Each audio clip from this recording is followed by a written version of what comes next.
my tablet broke down. So that was fun. So let me tell you the story. I was really bored and I found my old swimming pool. And the matter of fact is it still works. I just needed to pump some air in it. And then once I was swimming in the pool, I was so freaking happy and all.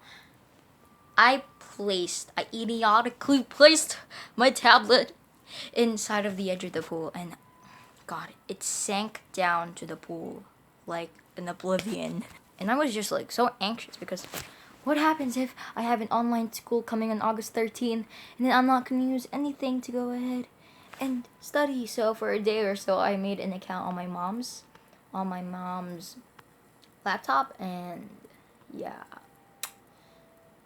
it was not a good idea, but still, my mom was still willing to share. But like, yeah, I almost broke down my tablet, so I immediately went to my very brainy uncle, and he knew a lot of things about phones, so he put it in the back of rice. I knew that, but I didn't really believe it at first because it sounded like those fake things that you see at websites like eat ginger, inhale smoke, and coronavirus. By the way, guys, you can see my skin disease there. I know that's pretty fucking disgusting, but like, yeah, I have a skin disease.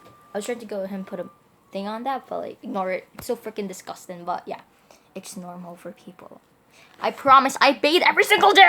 But yeah, I broke down my tablet. Also, my grandma was trapped inside of a department store because people thought that she was gonna steal something, even though she didn't. So, people thought that she was shoplifting, and she wasn't, because in the CCTV she brought the things with her.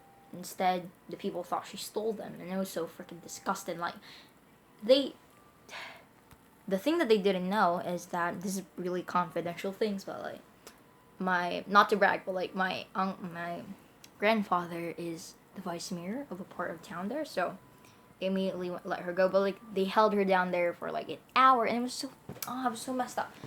Like, they disrespected her, and she had proof, and then she was demanding for the CCTV footage. They just wouldn't give it to her, so yeah. And I also found an old camera because my mom was cleaning out my room, and the situation basically is that I have the other side of the closet and another side for her stuff. But mostly my things are also filled with her stuff, so we kind of fight about that all the time. But okay, guys, don't tell this to my mom. Just kidding, just don't know who my mom is. And I found an old camera, and it turns out that had an SD card. And at first I was trying to go ahead and turn that on because I also found a Polaroid in my mom's closet.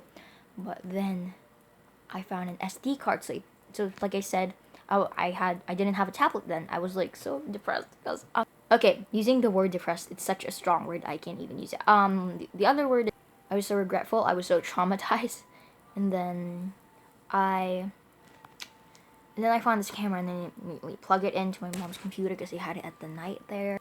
I was watching the Bible Project, and then it had some baby pictures of me and some pictures of my grandmother, who's still alive today. She's actually visiting us today because there was quarantine, and there's already one case, and they're a very small island and a very small hospital, so there's probably a crisis in their part of town.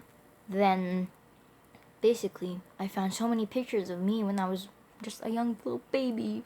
I don't want to show it to you guys because that's pretty confidential. But still, that's gonna be a pretty good video. So yeah, all of the pictures there were back in 2011, 2008, and none of them were in 2009. And I also found a Polaroid. Then I found a snake, a little goddamn small snake. It was like this big. No, like that big. And it was pretty small, so I put it in a container. And my other uncle happens to live close to us. Also saw it, so we put it in the container, and I put it in the trash can. Don't call Pete on me, because it wasn't an endangered species. It was actually not invasive. It's not invasive, so yeah. They had there's a lot of them out here, so it's like no big deal. Because, for example, who's gonna go to a freaking center for your community when there's a freaking pandemic, you little uncultured swine? Huh. So yeah, that's my life update. Bye. I'm also gonna go ahead and show where I prank my neighbors, so that's interesting. I'm also gonna prank my neighbors again, because they're little pieces of shit. I'm planning on putting a thumbtack on the place that we always sit in. Let's see if some of them get a one, so yeah. Bye. Did you actually think I was gonna do the hand gesture there? I'm not a cutie, bitch.